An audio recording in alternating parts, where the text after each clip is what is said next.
শিবপুর গ্রামে শুরু হলো পাকা রাস্তা নির্মাণ কাজ, স্বস্তি ফিরছে এলাকাবাসীর মাঝে।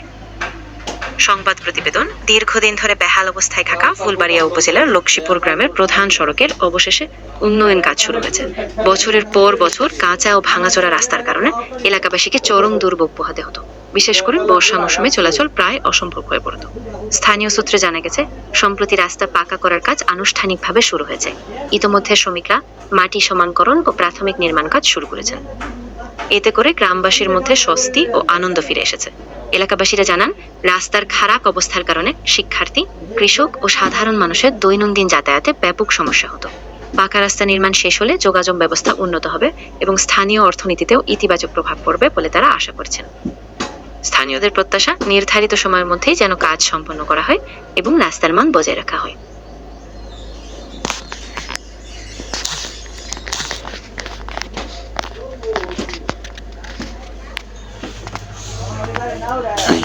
পাসওয়ার্ডটা দিয়ে দেবেন। কি করো?